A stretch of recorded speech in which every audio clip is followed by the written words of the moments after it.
Moving at the best of times can be taxing, stressful, complete with problems and pressures.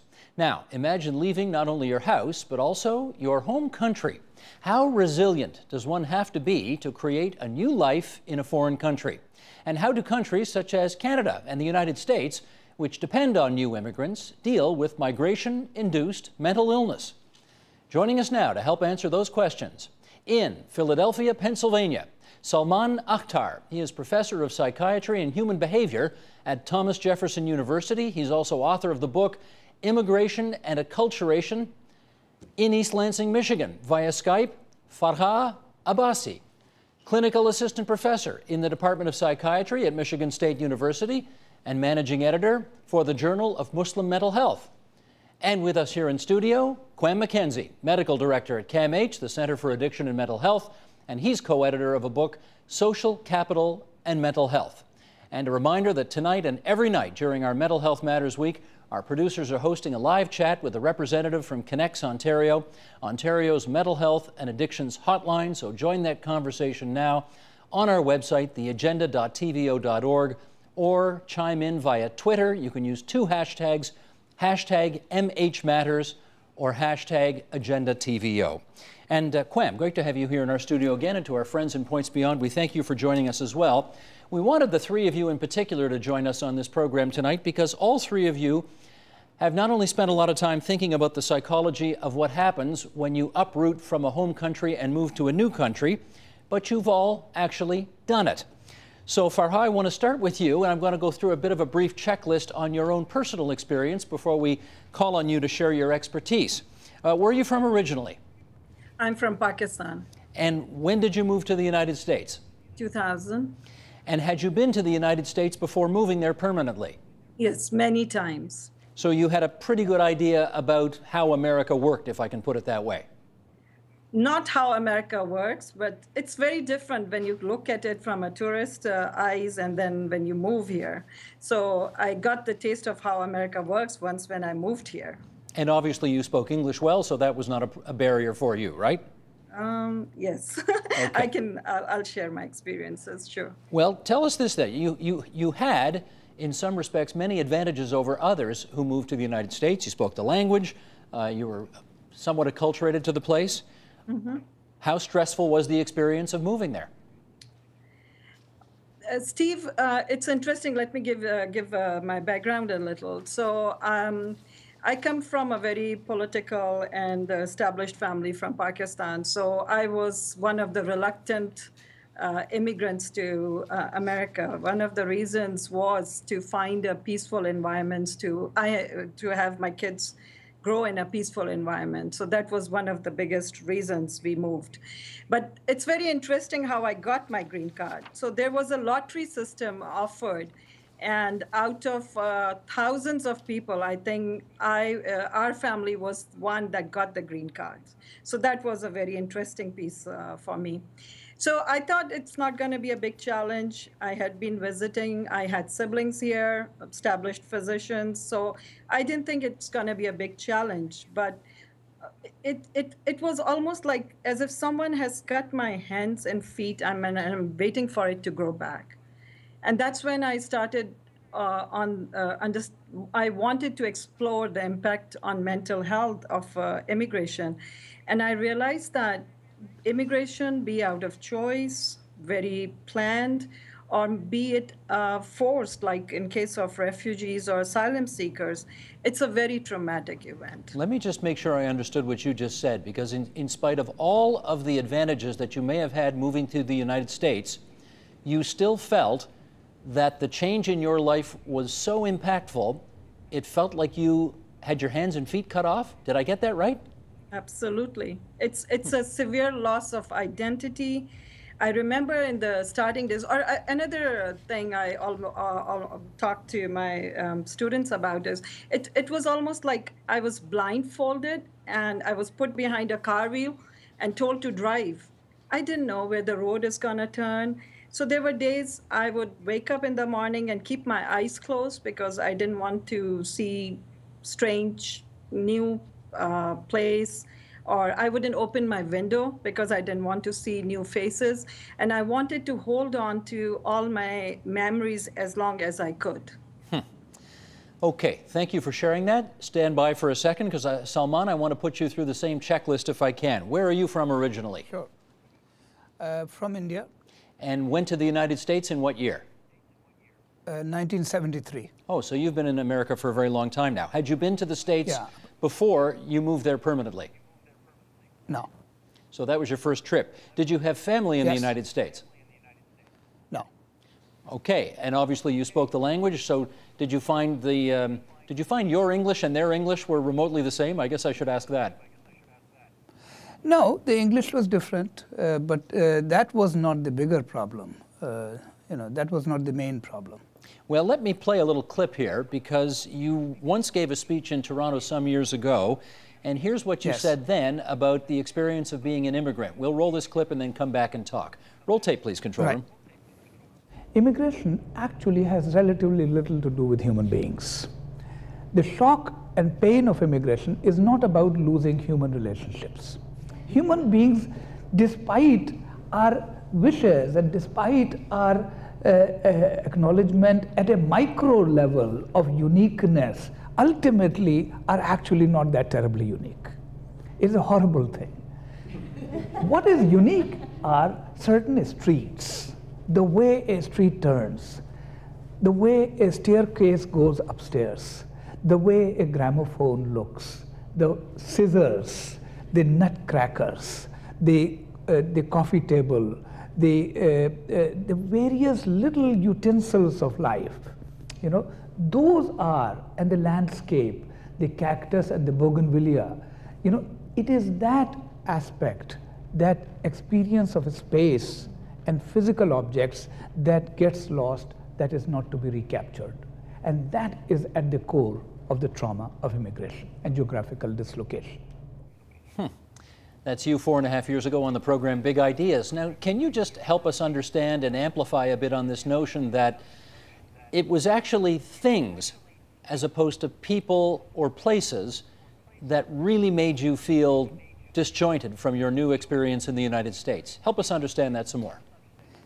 Yes, see, what happens is when we are growing up and forming our personality, not only we take our mother, our father, our uncle, our aunt, our brothers and sisters, grandparents, not only we take them in to create an internal world, we also, from babyhood onward, we take the street, the amount of sound level that is prevalent in the community, the big and small animals, the vegetation, the landscape, how mountainous versus how flat the situation is, the population density, all this also goes inside of us and creates a kind of a screen on which later experiences and perceptions will fall. So that when you move from a familiar waking screen, when you move from a familiar background of expectation of finding things looking like a certain way, and you show up in a different place where things don't look like that, you're shocked, and it causes a serious destabilization. Take a small example. A very small example will show. The country I grew up in and the country you live in, both of them have red mailboxes. Now, I arrived in the United States and the mailboxes are blue. Now, I've lived here 40 years, and yet, I use the blue mailbox, I'll put the letter if I have to mail, but it doesn't evoke anything emotional in me, and it still retains a kind of foreign quality. But if I go to Canada, if I go to Bermuda, Australia, England, and I suddenly see a red mailbox, all sorts of memories come back to me, all sorts of emotions come back to me. And that's only one example of mailbox. And there are numerous such things that get dislocated and lost. And one cannot find, that's why most immigrant people try to find, even in their new country, a kind of area, a kind of locale, a kind of city that sort of looks like their original place. That's a very important experience. The experience of a space, I think, in which we are located is a very, very central. We take it for granted till the time it's not changed. But when it's changed, it's extremely destabilizing. Okay, thank you for that. Quinn McKenzie, your turn. I get to put you on the couch now for a change. Usually you're doing that for others. Originally from where? As if the accent doesn't give it away, but go ahead. From London, England. Yes, indeed. Came to Canada when? 2007. Had you been here before? For a couple of occasions to do some lectures, but not for any length of time. Did you have family here? No family at all. Nothing. So you and yours were the... Well, I thought I didn't have any family here, but as I started meeting people in the Dominican community, I actually found I've got cousins, and actually I've got cousins all over the world, so I have got some cousins here. Now, this question isn't meant to sound as stupid as it may sound, but you know, British English and Canadian English aren't the same English. Did you actually have a bit of an issue trying to adapt to the different sound of your language? I'm learning Canadian. That's one of the things that's on my list. I'm learning Canadian. I'll get there, and then maybe they'll make me a citizen or something. Yeah. Are you not a citizen yet? No, I've only just become eligible about 3 or 4 months ago. Oh, okay, yeah. Good enough. All right, same question as before. How traumatic a transition from mother country to the colony? Well, I had a different experience than Salman or Farah in that. I came here and I was very, very, very warmly welcomed, not only by the Centre for Addiction and Mental Health where I work and U of T where I work, but also by various communities in Toronto, TVO being another community that I think has welcomed me sort of quite heartily. And so I'm very based on human relationships more than space and things. And so the fact that I felt welcomed made a big difference to me. Okay, take the personal hat off for a second, and I'm going to ask you to put the professional hat on now.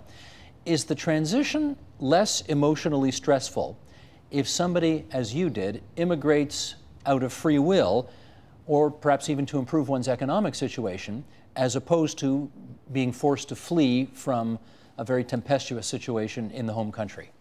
Well, what we know from the literature is that people who are refugees and who are moving away from a tempestuous situation tend to have higher rates of anxiety, depression, and post-traumatic stress disorder than people who are economic migrants. That's what we know. And you can imagine why that may be the case, because if you're fleeing war, if there are problems with your status, if there's rape or torture or anything like that, that increases your risk of developing mental health problems.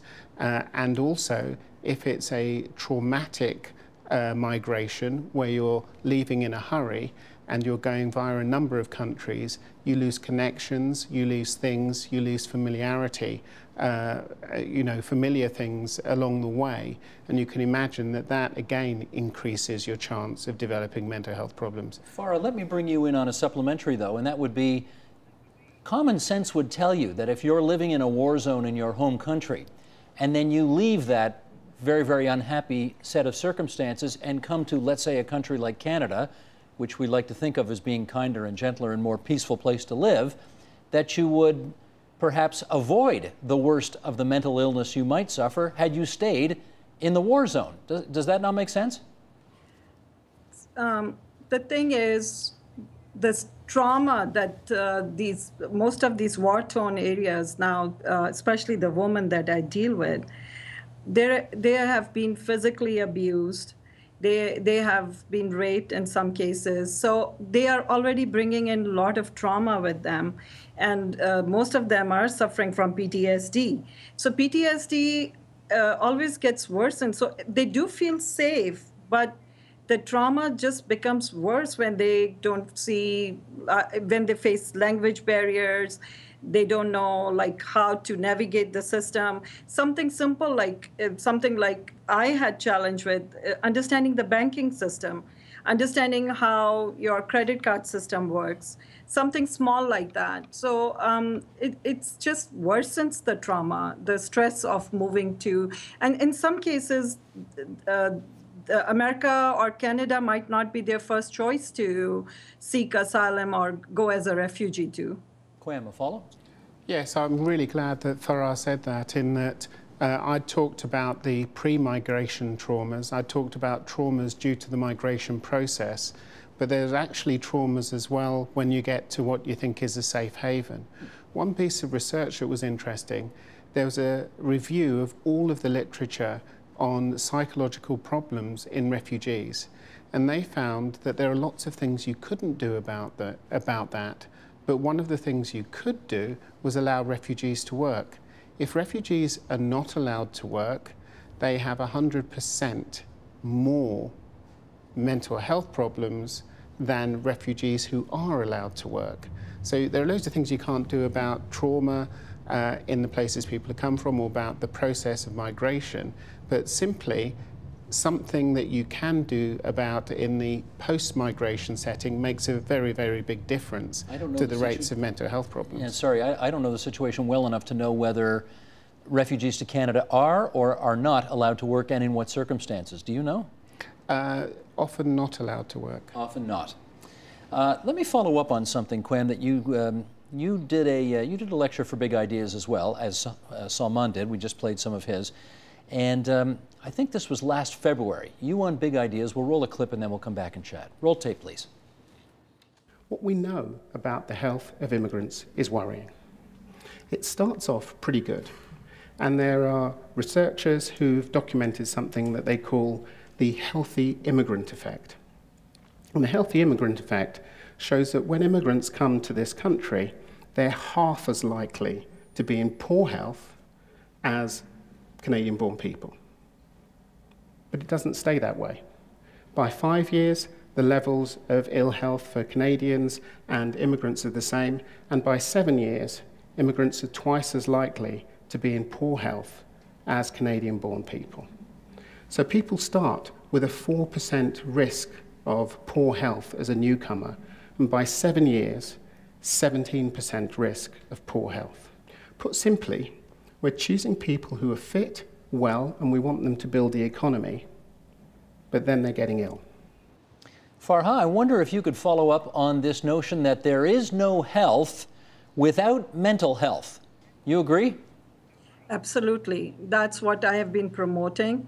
So talking about immigration, and I really like what Dr. McKenzie said, that if you are accepted in the host culture, if you feel accepted, that definitely helps facilitate the process. And that's what I've always promoted, along with my mental health awareness, is that we need to focus not just on the act of immigrating, but on the act of integrating. And I always promote that acceptance is the only way to coexist. So the people immigrating need to accept. I feel like immigration is almost like a marriage. So both the parties cannot come in with the hope that they're going to change the other one. They have to come in with the hope to be flexible and to be ready to be changed and ready to change. So it's an integration is important. But coming back to mental health issues, John Kabat-Zinn said it really well, that the state of the mind is state of your health. And we are understanding it now that we have health burden in diabetes, hypertension, suicide rates are going up. And if we had better mental health policy in place, I think we would see decrease in these health issues. Also, psychiatry is moving in a very different direction now. We are moving towards promoting mental health versus treating mental illness. So like any other medical field, psychiatry is moving into a preventive realm, which I think is very exciting because it's inevitably going to impact every other health issue. Farha, I know your schedule is such that we're about to lose you in a couple of minutes, so let me ask you a couple of more quick things if I can.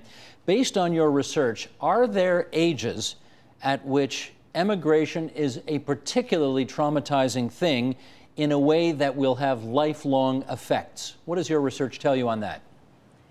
So basically, mental health research shows that kids in elementary, like from grade school to middle school, if at that age, if the kids changed, move from one place to the other, or changed, get into different cultures, that's the formative age for their identity building.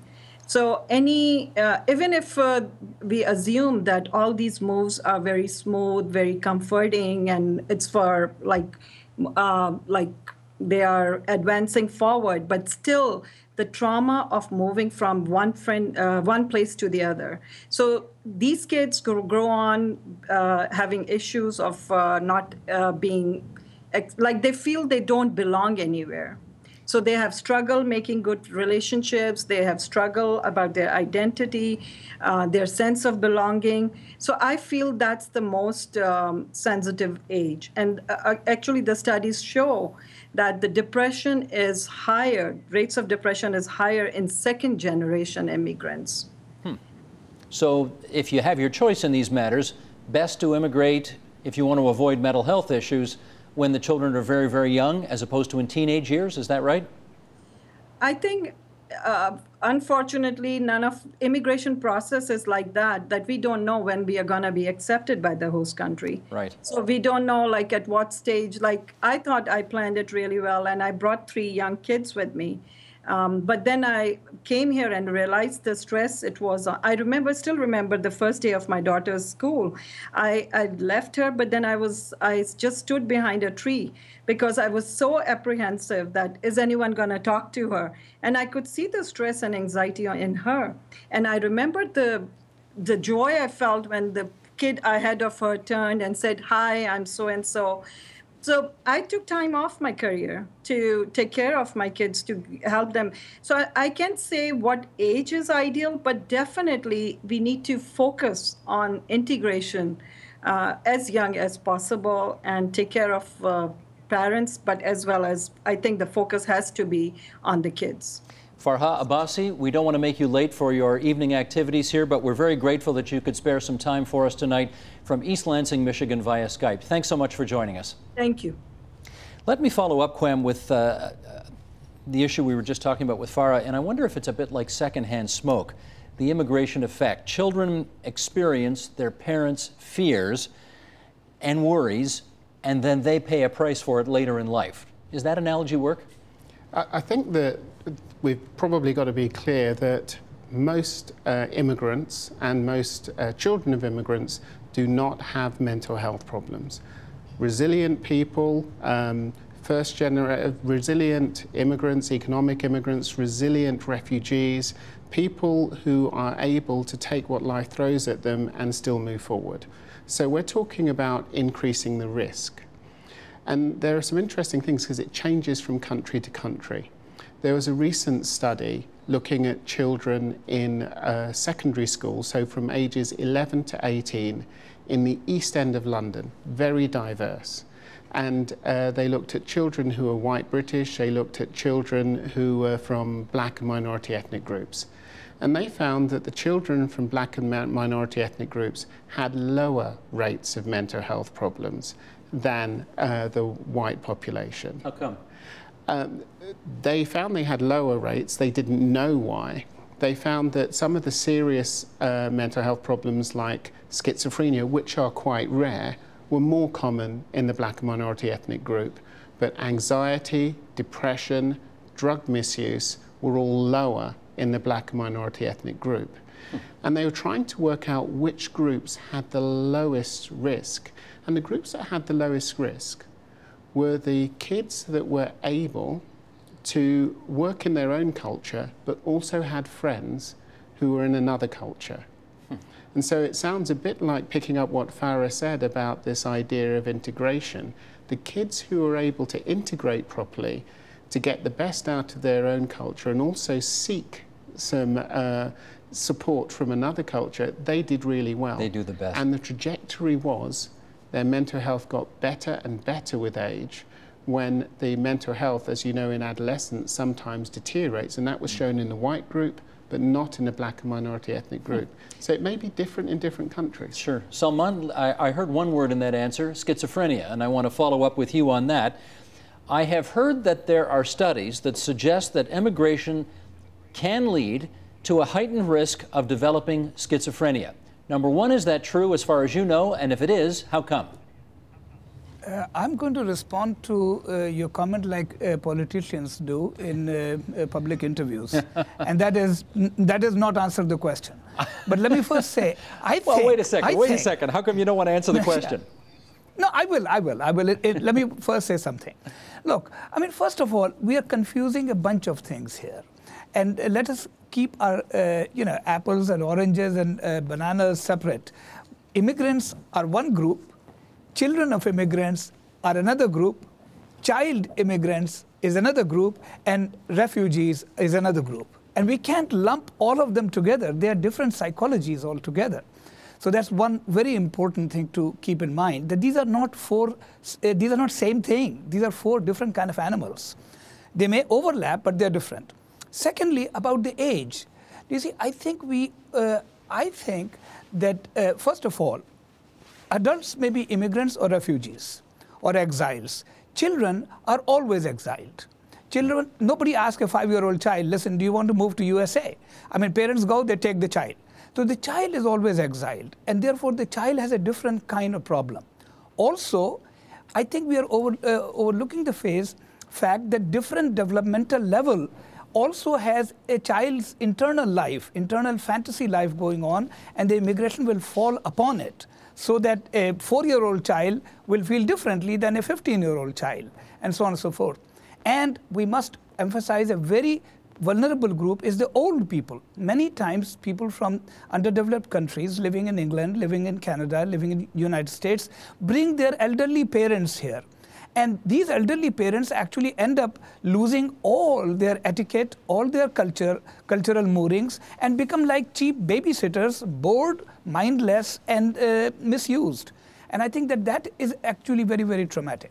Now, going back to your question about schizophrenia.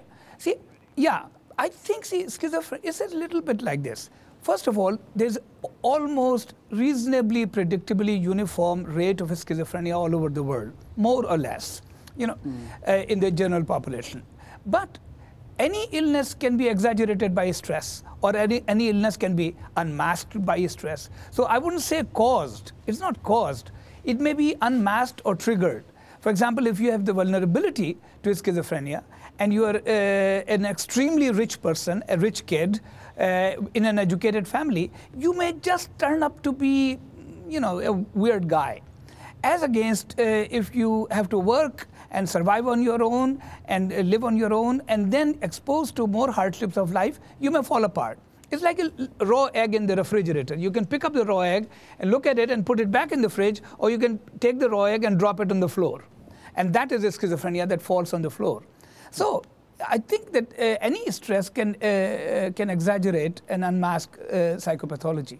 Nothing specific about schizophrenia, I doubt it. Quam, a follow? So there have been studies to look at this. There have been so many studies that there was a review of all of the literature done. It seemed to show that if you have migrated from one country to another, your risk of schizophrenia is increased about twofold. That sounds significant. Hugely but it could increased. Also be because, yeah, couldn't it also be because... Go ahead, please, Salman, yes? No, what I was saying was, see, I mean, first of all, schizophrenia is not a phenotypical disorder. It is a disorder of vulnerability with variable penetrance, variable expression, etc., etc. So, people have difficulty with reality, with meanings. They can become great poets, great inventors, and immigrants. It's also possible that it is the vulnerability to schizophrenia that causes immigration. So that it's not that the immigration causes schizophrenia, it may be a schizophrenic gene that leads to moving anyway. We don't know. We don't know. The studies have done, I mean, the initial study that looked at this was in the turn of the century, and Norwegian immigrants to America have found a higher risk. There have been about 40 or 50 studies since which seem to show a higher risk in immigrants. But if you're white and you go to a country that's predominantly white, you have a lower risk than if you are black and go to a country that's predominantly white. In fact, if you're black and you go to a country that's predominantly white, your risk is about fourfold on these studies. And the second generation seem to have a higher risk than the first generation. And all of this links exactly with what Salman had talked about, that there are lots of vulnerabilities to lots of different illnesses. But it seems that the stress of migration increases the risk of getting a diagnosis of schizophrenia. Some people will say, oh, it doesn't actually increase the risk of schizophrenia, it's just that you're more likely to be diagnosed. That may be the case, or it may not be the case. Well, but the studies seem to show that there's an increased risk, and there are lots of good reasons why that might be. A few minutes ago, Salman gave us a list of... I'm adding one more thing. All right, go ahead, one more thing. And that is, one more thing, and that is that it is also that it is already the schizophrenic gene that is causing the immigration. That's also a possibility. So this is what people have said, and so some people tried to look at people who migrated from the Caribbean to England, sometimes very small islands. So an island with 70,000 people in and 5,000 people migrate. And they said, well, if a whole bunch of people with this risk of schizophrenia, increases your risk of migration, then there'd be fewer people in that home who would be at risk of schizophrenia. That doesn't seem to be the case. The rates seem to be the same. They seem to be unchanged in the Caribbean, but when people move to the UK, there's an increased rate. They also looked at the relatives of people with a diagnosis of schizophrenia and whether they stayed in the Caribbean or they moved to England. So these are people with similar genes. They found if they stayed in the Caribbean, they're less likely to develop schizophrenia than if they moved to the UK. So, Salman is right. There is something about the stress of migration that increases the chance of developing schizophrenia. It's probably not that there's selective migration, but it could be in part that. But there are lots of things going on. Schizophrenia is complex. Okay, Salman, I'm going to come in here with a new question. Hang on, no, let me. I want to focus us on a particular group of immigrants and get your expertise on that, because there are some immigrants who are highly educated, and I wonder how prone to emotional disorders they are as a result of the immigration experience. See, I think that it's not only the education. There are many variables which will determine whether somebody will become a chronically traumatized and suffering person or not.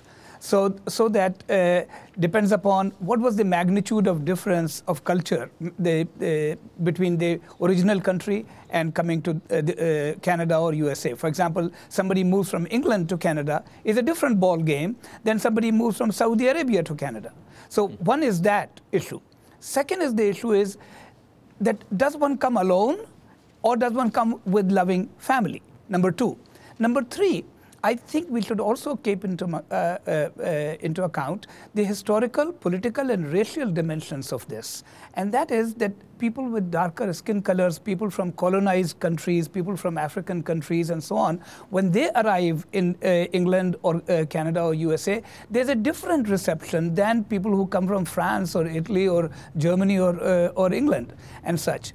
So I think the racial, political matters, the reception matters, the magnitude of cultural difference, the company or not company, and finally, what was the pre-immigration character? Was the person able to bear aloneness and separateness? Because one of the things that comes with immigration is a feeling of aloneness and a feeling of separateness. And what was the history in this person's life of having borne and tolerated feelings of separateness while living in one's own country? Well, Salman, this story is very good because you are segueing us very nicely into a clip I'd like to play right now, because all of the things that you just mentioned are featured in this woman's story. Her name is Bożena Lukaszewska. She's a Polish-born psychiatrist with a private practice. She helps immigrant women cope with the dark side of immigration. And she, of course, is an immigrant herself. We're going to play this clip about her own immigration experience, and then we'll come back and talk. Okay, control room, roll tape, please. First year, it was a nightmare, I couldn't sleep because of fear what happened. And stress was with me since I arrived. I became depressed. And then a few years after, my depression,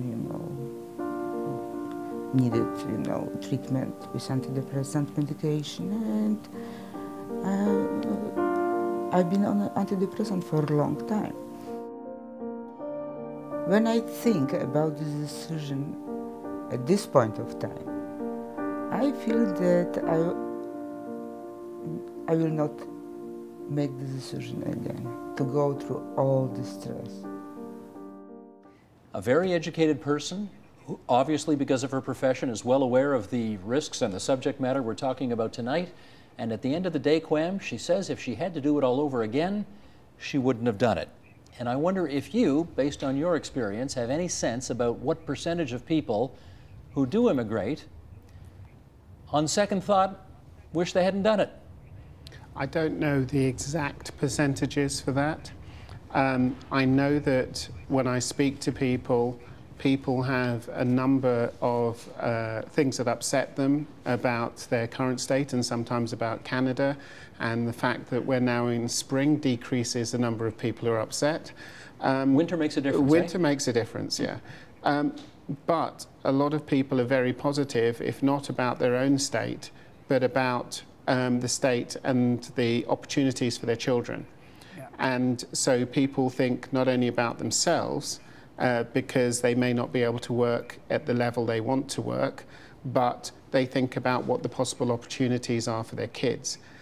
Now, when that goes wrong, if there is discrimination, if their kids are thwarted, then there are significant problems, because people can defer gratification. Most of the people who come to this country are clever, they're professionals, they're able to work at a high level. And that notion of I'm doing it for my kids is a real driver, isn't it? They can defer gratification, but if that goes wrong, then I think there are problems. So there are a number of people, there are always a number of people, we're all taking a gamble when we immigrate. We think we know what we're letting ourselves in for, but we don't really. Let me get Salman's take on this as well. What's your experience south of the border? See, my sense is that no matter what we do in life, we gain some things, we lose some things. So by immigration, one gains a lot also. Let's make it very clear. One gains a lot. I mean, I came to this country and other people come to this country. We get very fine education. We got opportunity to have money. We met all sorts of interesting people and teachers and friends, and got to read books and see places and so on and so forth. And got a kind of a way of expressing oneself which was much more open and direct. So in that way, there is a very big, major positive growth spurt opportunity. At the same time, there is a loss. There's a loss, there's a wistfulness, there's an aloneness, and with that comes the vulnerability to idealize the past, to think that had one stayed back in one's country, one would have been all happy and all good. That's not true. If that was the case, one would not have left. However, it is also true that had one stayed in one's own country, one would have gained many things. One would not have lost the losses one had, but one would not have gains. Either way, one would have lost some things, one would have gained some things. So the issue is not that if had I had a choice, I wouldn't do it. That's a retrospectively idealized view, because you wouldn't be able to perhaps think like this if you were not separated from that place. So that's my take. My take is life is travel with loss and gains. We always lose some things, we always gain some things. And we should look at our gains, which will help us bear our losses. Quam? I totally agree with Professor Akhtar. There are some groups, so when I speak to them in Canada, who are particularly upset. Foreign-trained doctors are particularly upset with their lot. For them, it doesn't make sense. They're in a situation, say, for instance, just in Ontario, there are over 3,000 foreign-trained doctors who are not able to practice in Canada. The feds said that their degrees were okay, but they haven't been able to get on training schemes so that they can practice in Canada. For them, it doesn't make any sense. They've come here, they were told that they might be able to work, and then they can't get through the training and they can't get a job. So their whole life, you know, has been geared towards helping people and being doctors, but they're frustrated in that. And there are other professions who find the same problem of not being able to get Canadian experience and therefore not be able to get work, who find it very, very frustrating. And so I'm not sure whether it's education or particular occupations where you see high levels of frustration, though in general I've often found that people are happy that they've made the choice to come to Canada. Well, let me do something a little bit controversial here if I can, and that is, okay, Salman, let's put this on the table. Are there some ethnic groups that, generally speaking, do a better job of acclimating themselves to their new country and therefore might be considered better candidates for immigration than others? Well, I mean, depending upon which country, which is the new country, right? Well, let's say Canada or the United States. Canada or the United States, okay. I would think that the countries where, coming from where is a major cultural change, major change in day-to-day values, major change in the relationship between sexes and genders, major change in the kind of way one carries oneself as a man or a woman, major change in parental identity. I think the more the cultural change, the harder it is to accommodate.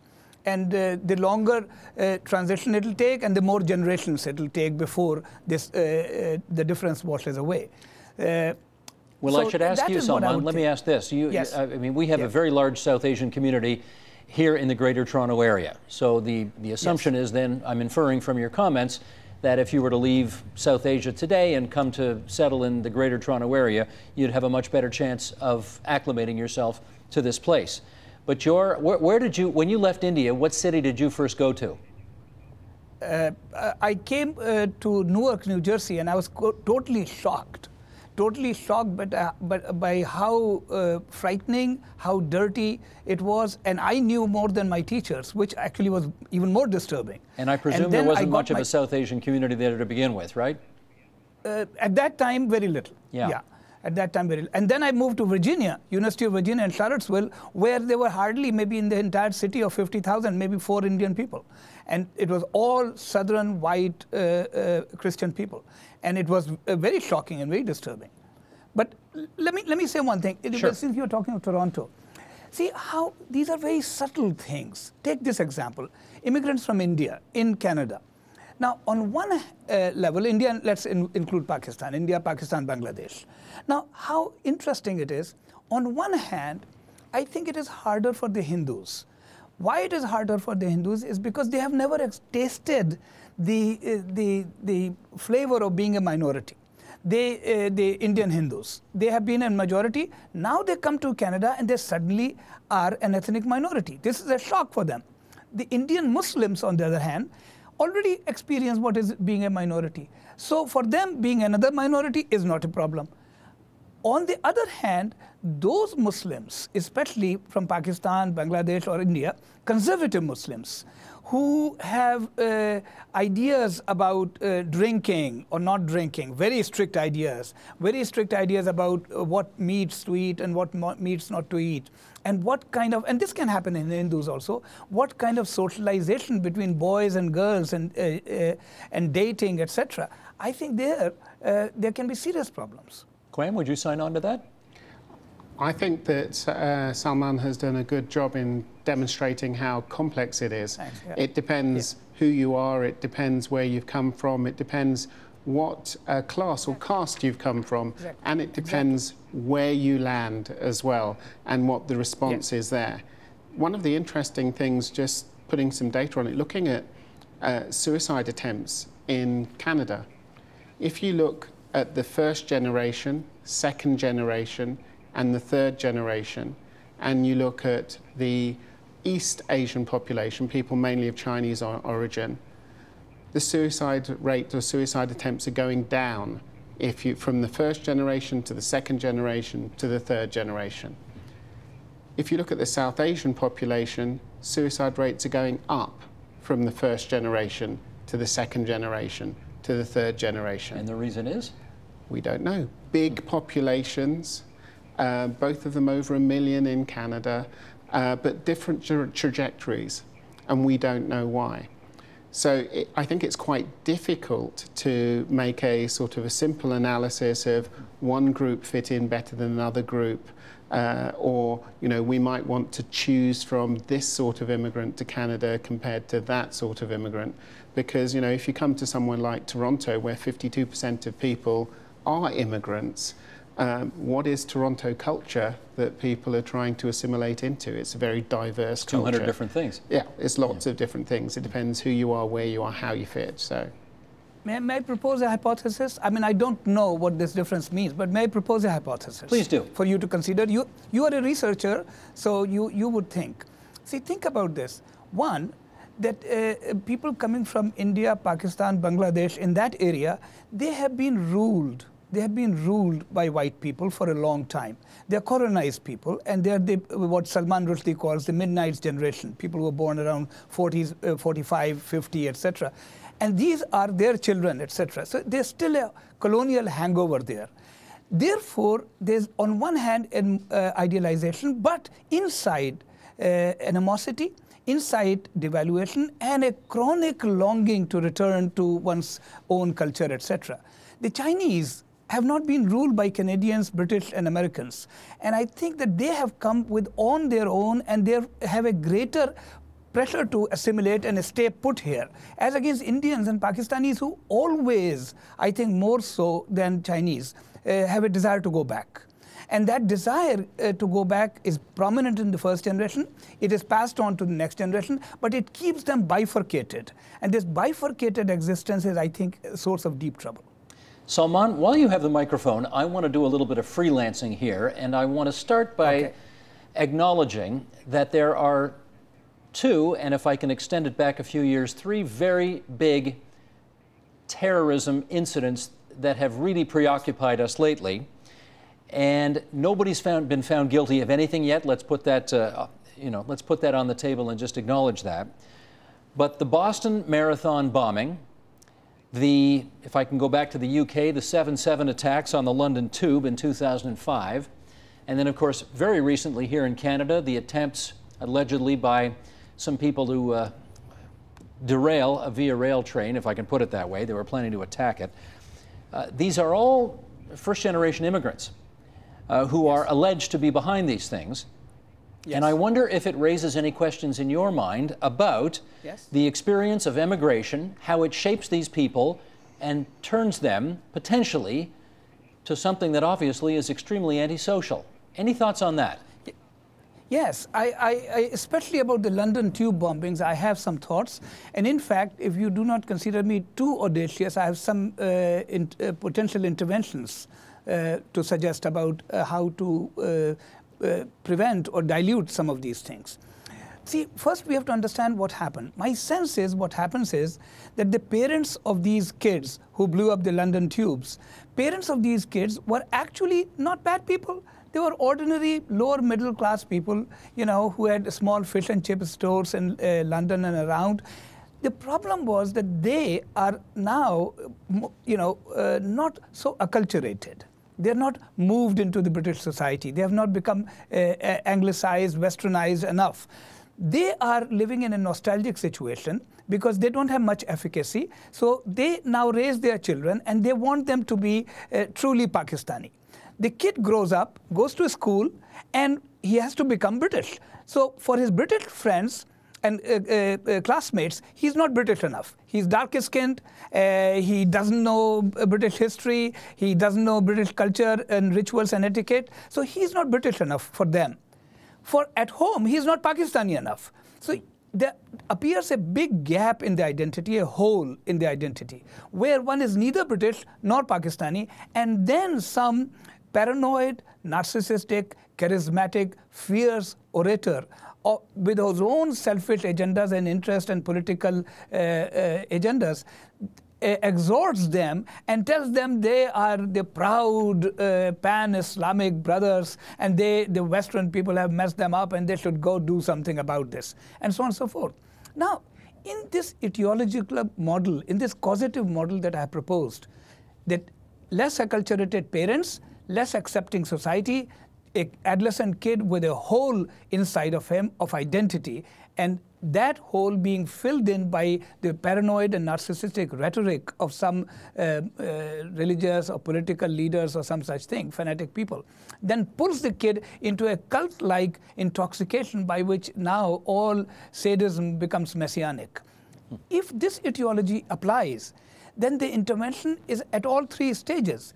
At the majority, to think about minority kids, at the minority kids, their facilitation and their empathizing with their identity conflicts. But most importantly, I believe most importantly, with lower classes, lower middle class and poor class parents who are raising children in foreign countries, communal interventions, societal interventions with them is what will prevent the pathology in these children. Okay, Lorraine, how am I doing on time here? 4 minutes? I haven't got enough time to let you respond to that. You know why? Because I haven't got time, because I need you to talk about your dad. Can we have you talk about your dad?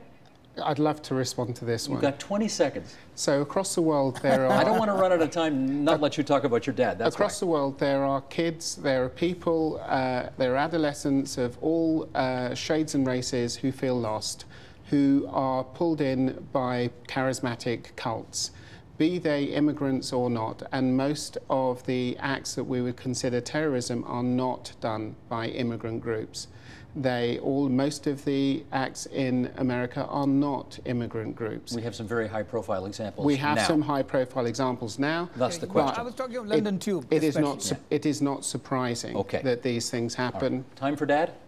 Okay. Okay. Here's the situation. You remember your Big Ideas lecture last February? I do. And your father, you asked about your father, Dad, what are the circumstances or what are the traits that the best immigrants have?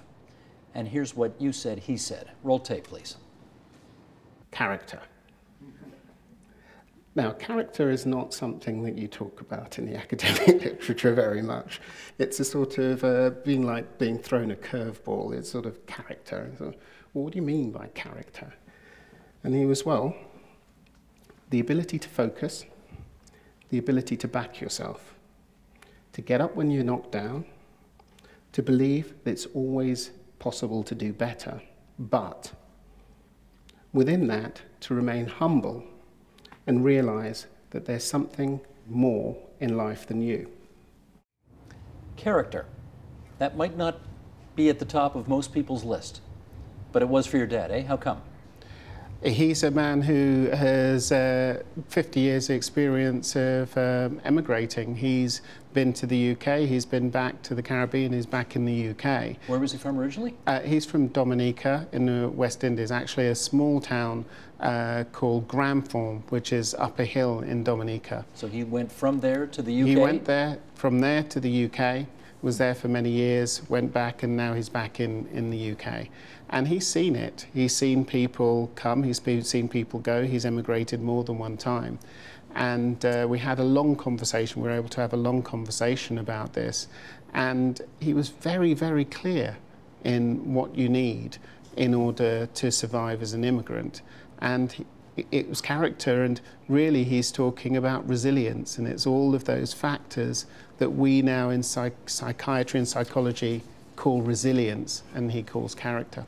Yes. Character is a good place to leave this discussion tonight. Salman Akhtar, we want to thank you very much for being there for us from Jefferson Medical College. On the line from Philadelphia, Pennsylvania, your book, Immigration and Acculturation, Mourning, Adaptation, and the Next Generation. We recommend it for anybody who wants more on this. And of course, Quam McKenzie, Medical Director at CAMH and co-editor of Social Capital and Mental Health. We thank you both for joining us tonight for what I think has been quite an eye-opening conversation, at least for this host. Learned a lot tonight. Thank you both so much. Support Ontario's public television. Donate at tvo.org.